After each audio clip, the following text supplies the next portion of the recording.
So welcome everyone to our 19th actually College Talk Tuesday. On the topic today being senior checklist. So for those of you who are in high school in your senior year and you're wondering, oh man, this is it. Got to get ready for college. What should I start doing? When should I do it? This is the presentation for you. We have three main things we're gonna go over. So the first one is our very extensive checklist for college and post-secondary education. We're going to discuss some resources that students can look into, and throughout we're going to be embedding some tips and tricks for students and parents as they navigate the senior year with this checklist. So we're going to talk about the senior checklist, and it's kind of an easy way for students to break down their year as they prepare to do college, whether it be university, community college, private college, or even some other post-secondary options, maybe a trade school or other cosmetology school, something like that. So these are, some of them will be more specific to college or universities, and some of them are just kind of general ideas of when to get some things done. So I'm going to start with September, and we really encourage students to create a college going email and notebook to help them keep track of all of their correspondence. And the email is especially important because if students use their high school email, then eventually that email goes away and they might have information in that email that they needed. So I try to talk my students and my own children into creating what I call a college going email, where maybe it would be Avery goes to college, or you know, they can just use their name but make a Gmail account or other account that's just real simple and doesn't have a lot of other emails coming into it. Because I've dealt with a lot of students that have like 3 or 4 different emails and they can never find the specific email that they're looking for. So if they have one that just their correspondence for college can go into, that makes finding their information a lot easier. They can find their login information and all of that stuff when they gets down to all of that when it comes to preparing to be set for college. Another one is to make a master calendar with all the deadlines, and I would keep that in my notebook. And that way they can put in scholarship deadlines, school deadlines, application deadlines, because some schools have different deadlines than others, and it's nice to have a master calendar with everything in there that they're interested in and helping them keep on track.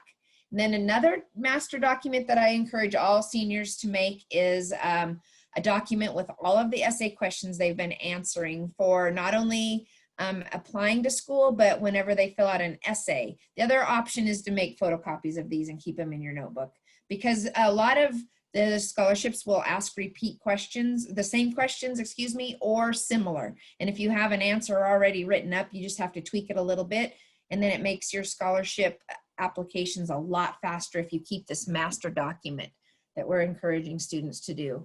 Another thing that we encourage students to do is and also to teach them about is making sure that their online accounts are cleaned up. So if they have a Facebook or Twitter or Instagram or TikTok account, making sure the content that they're displaying on those are appropriate, and that will really move into their years after college as well. So, you know, you don't want to have content on those accounts that could scar you or do some harm if you're looking to be accepted or getting a job or any of those types of things. So then also we encourage students at this point, if they feel like they need to take their SATs over again, or maybe they decide they want to take them, to sign up and do it. Again, I'm going to say that in 2021, the majority of universities and colleges are not requiring an SAT score to be admitted. So this is for the fall of 2021. So right now they're just telling students, because of the amount of, what am I trying to say? The difficulties that it is to get to the SAT centers and take the SATs, that they're waiving that for the 2021 or 2021 year, yeah, fall entering. And then yes, I wanna just butt in real quick on that topic. Even if the student finds out that the college they want to attend is waiving the need for SAT or ACT for admissions, We still do recommend the students try to take one of those, just because there are still scholarships out there that may still request their scores for either one of those tests. Even though some colleges will no longer require it, the student, if they can, still take it. It may still be in their benefit to have those scores on hand in case they want to apply to a scholarship that requires it. Thank you. Yes, that's exactly what I was trying to say. Ask your counselors in September to help you request a fee waiver for when you are applying to school. So if you qualify for reduced or free lunches, you can have these fees for your applications waived, and counselors at your school should have these applications to have those fees waived. And you have, I think with each student gets like 5 waivers, so they can submit up to 5 applications and have the fee waived on those.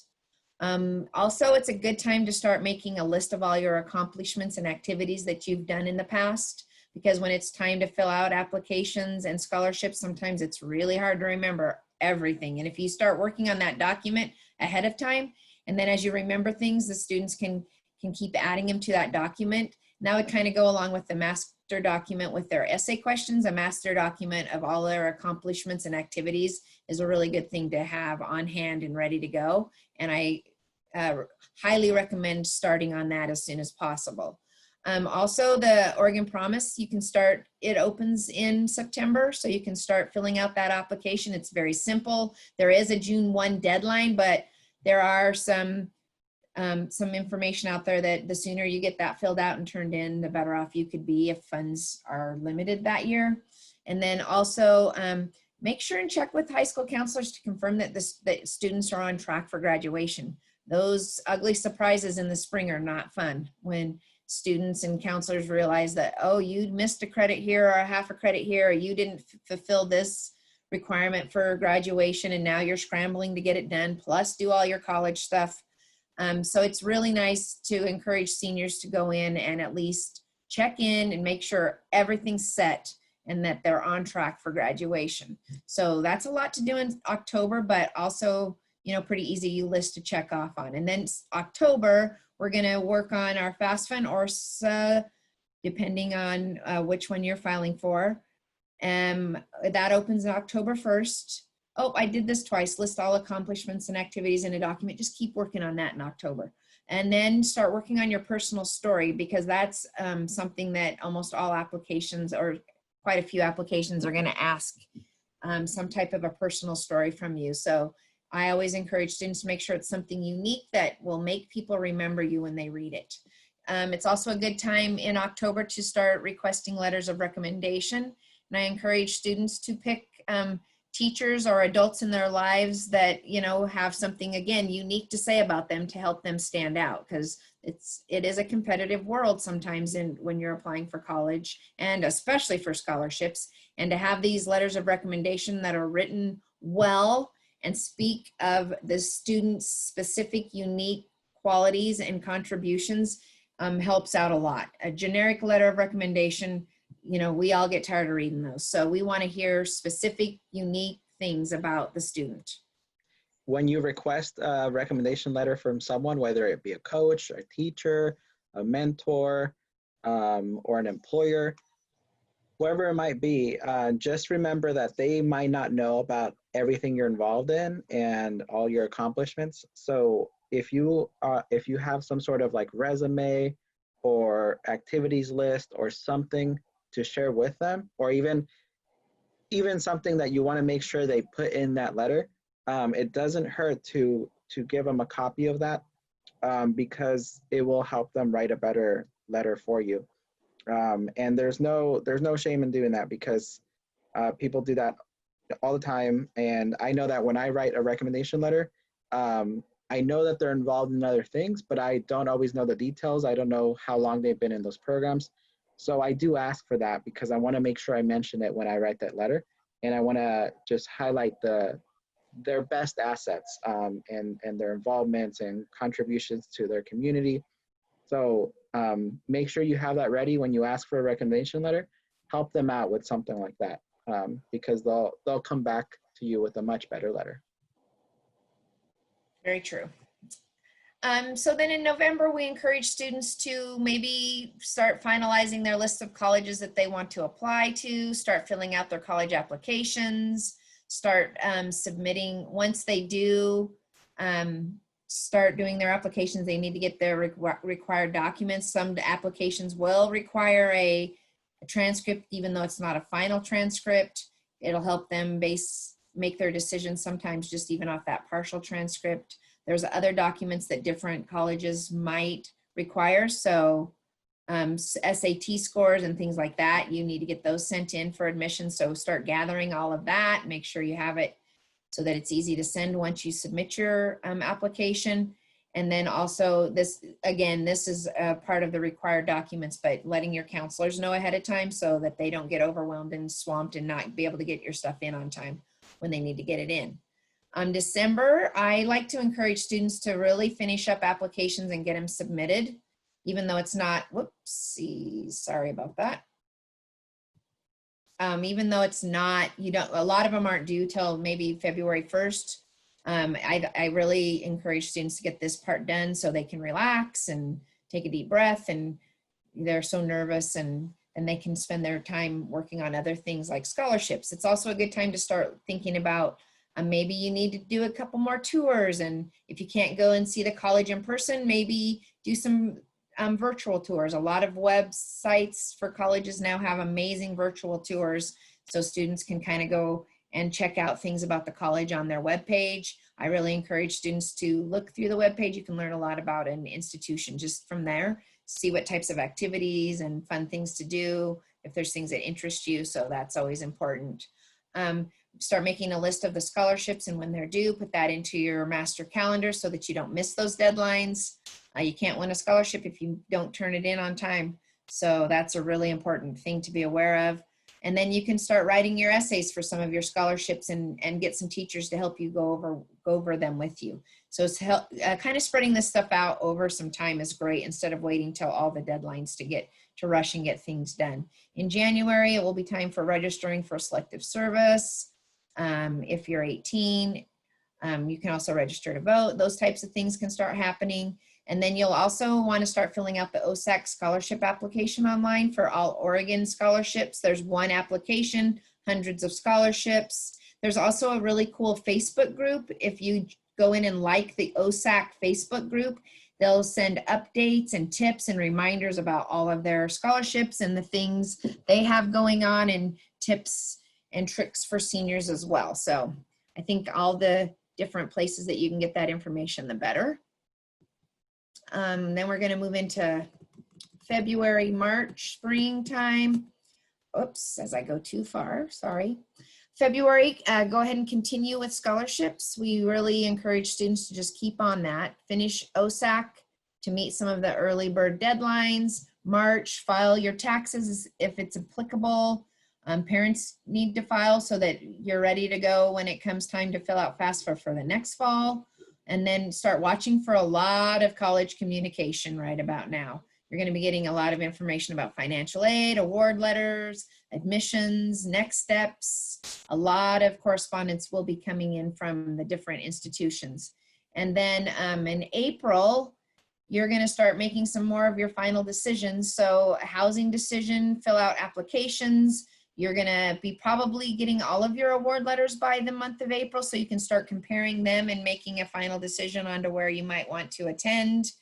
Pay if you do make your final decision, which you have to by May anyway. Pay a tuition deposit to secure your place. Sign up to attend your summer orientation so you can get a good date, and then get back into the counselor's office and get your transcripts ready to be sent after your final transcripts come out. Jennifer, could we pause right here? Yep. Really quick? So one thing I want to mention just for the parents who are watching this and the students, February and March are really, really important months for those applying for scholarships and admissions, because those are big deadline months. So students, when they're, when you're putting together your deadlines calendar, keep an eye on those 2 months, make sure you don't miss any of those deadlines. And just remember, February and March are very, very important for both financial aid, scholarships, and admissions. Mark your calendars, don't miss them, set alarms, something, but reminders for yourself, because those are really big months.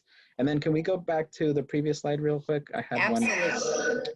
one on that one. Oh, sorry. These slides were weird. No worries. There we go.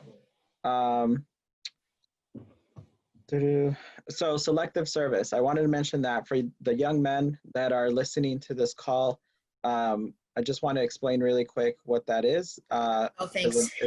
Yeah, it might sound a little bit intimidating. So Yes. selective service is something that our country requires for any young men who are 18 or older.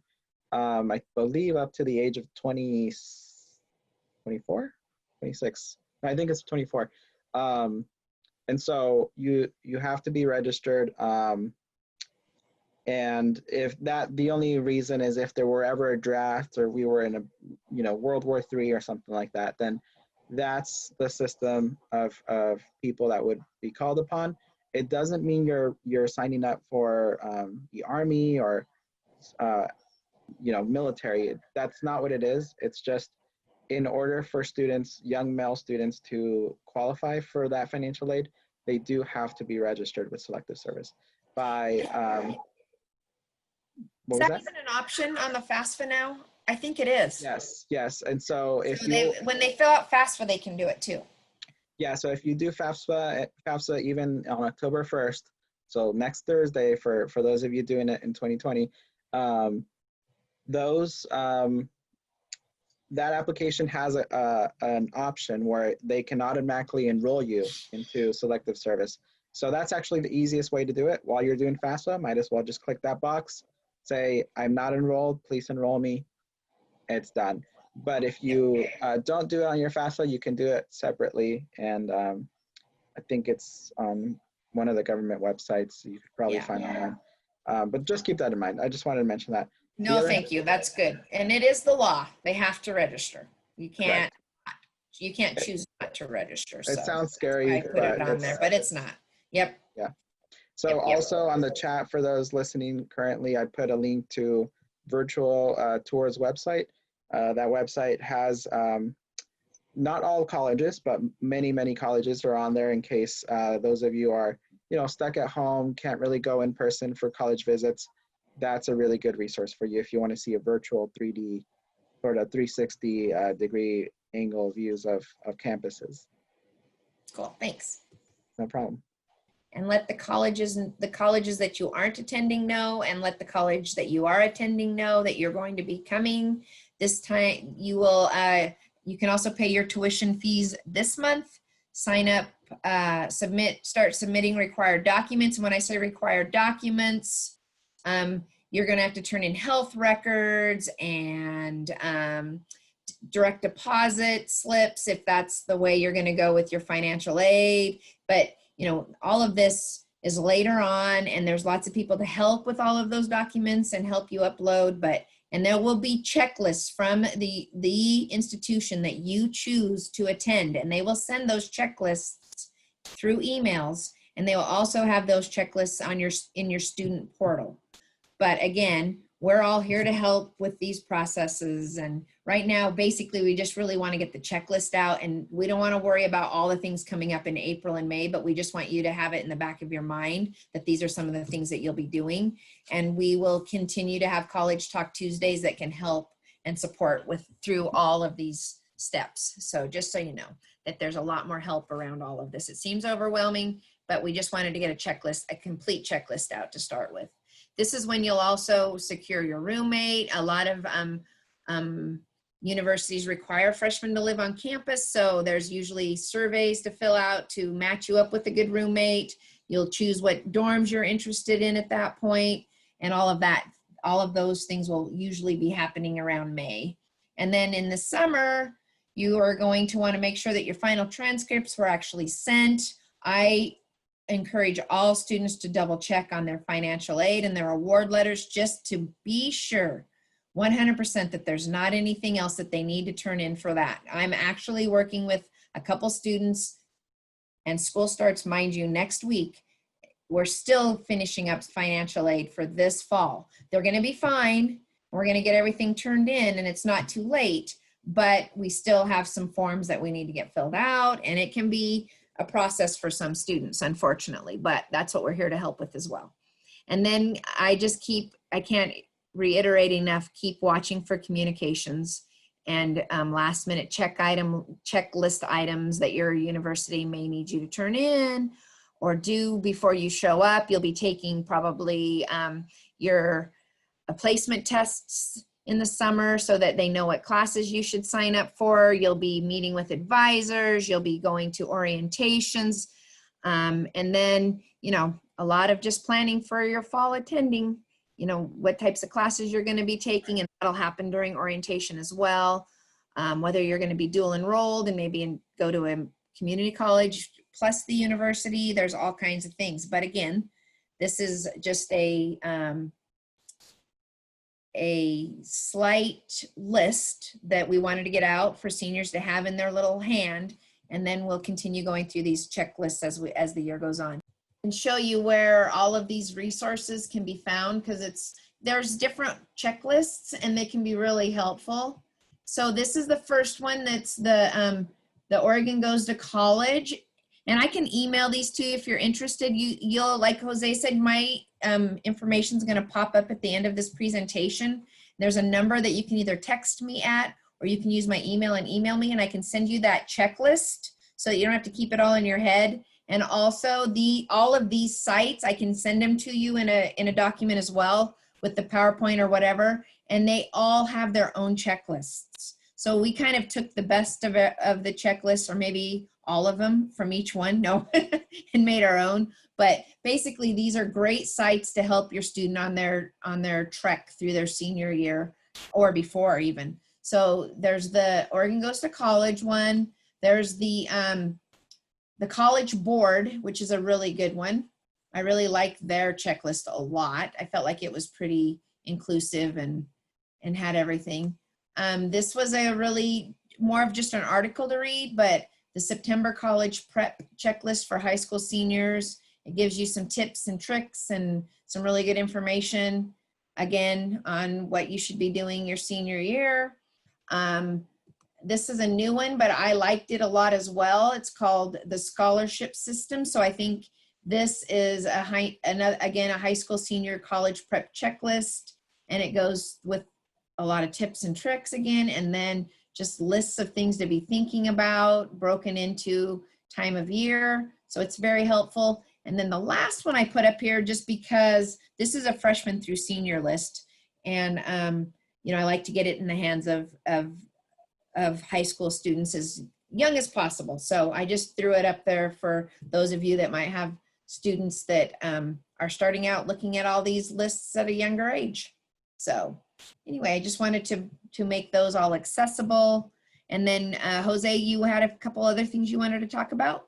A lot of our students are actually currently taking advantage of Oregon Promise because, let's face it, most classes are online right now. And so, you know, if I'm going to be at home anyways, taking these classes, well, why not take it for a lower price from a community college, especially when, you know, 2 + 2 is still 4. Math is going to be the same. A lot of classes, you know, the content is going to be the same. So the way it works is a student signs up for Oregon Promise. If they have a 2.5 GPA or higher, they will qualify for it automatically as long as they've applied by the deadline.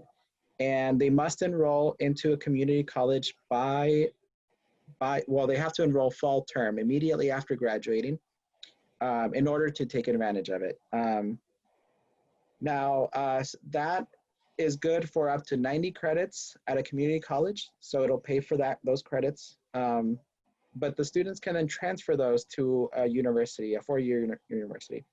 That being said, students can also take advantage of programs like dual enrollment, or OSU calls it DPP. What that means is that the student might be enrolled and starting at a community college, but then they're planning to transfer to the university and finish their education there for a bachelor's degree.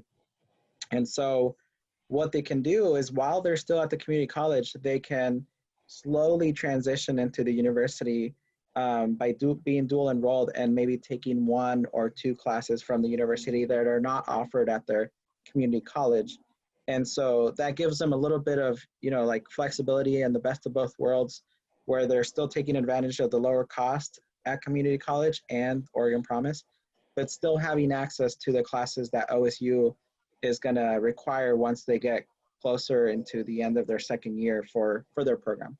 And then that'll also give them access to advisors from OSU, so they can actually talk to someone as a student at the university as well. So they can be students. Yes. Cool. So just to make sure that I understand, so if we would like to take advantage of it, she would still apply to OSU and select that she wants to do DPP program. So she's Correct. still following the application, and she can still apply for all the scholarships. But in the meantime, she could apply for Oregon Promise and do that. Now, if she changes her mind, I guess then she can still apply, but then say, I changed my mind, thank you, you don't need to send me any money, or correct? Perfect. Yes, exactly like that. This is a little separate from our presentation, but normally what I tell students, this is really perfect. And we tell students to apply to, I tell students at least 5 colleges, at least 1 community college, at least 1 public university, and at least 1 private, and then 2 more of whatever they want. And the reason for that is because we want students to open the doors, have options. And in your case, when you talk about a community college and OSU, you can apply to all of them. And then once you get to May or June, make a final decision based on what they offered you, because you don't know what scholarships they're going to offer you until you get those letters. And so students have time, but right now in the fall, their job is to apply. In the spring, it'll be time to make decisions. Where do they actually want to go? Where are they going to start? They can actually go to OSU and also be dual enrolled and actually take some classes at a community college. But if their primary school is the university, they won't be able to use Oregon Promise. If their primary school is the community college, they will. So that's the only difference there. Will I get back to the presentation that I can put up on? Yes, I'll go ahead and start. Yeah. Okay, so in the slide that we had, there were a couple things about summer. So one of the main things that I want students to remember is that even during the summer, they should still be checking their email inbox at least once a week, because that's the time that colleges will be contacting students about orientation days, about any advising or registration for courses in the fall, or any further documentation that maybe the student is missing. So we do recommend students keep an eye on that. Maybe even scholarship opportunities that might still be available, they'll get notices by email. So it's really important for them to, 1, have access to the email and remember their password. But the other part is to keep checking it even over the summer, once a week at least. So I wanted to do a little bit of a recap. I know it's an overwhelming list. It's a lot of information. So some key dates I just wanted to throw out were October 1st, FAFSA. So if you want to remember, those of you that are seniors, October 1st is when you can begin your application for FAFSA. That's the one that requires family tax information. So parents need to be involved in that process of applying for that. Another one is OSAC. It's a hub for many, many scholarships. They have over $17 million in scholarships for Oregon students. So remember, OSAC opens up November 1st. So hopefully by then you've already finished FAFSA and you don't have to worry about that anymore. And then Oregon Promise also opens up November 1st. So it's not open yet, but once you get to November 1st, feel free to apply for that one. Oregon Promise only takes about 10 minutes. It's a very simple application, very easy. All it requires is a 2.5 GPA. And what else am I forgetting? Admissions. So we didn't talk about the dates, but depending on the colleges you're applying to, they'll have varying admission deadlines. So make sure you're checking those out as soon as possible, just so you don't miss any. If you're looking into private schools have very early deadlines. They're known for having as early as November. So keep an eye on those as well if you're planning to apply. I believe that's all I had in mind right now to recap.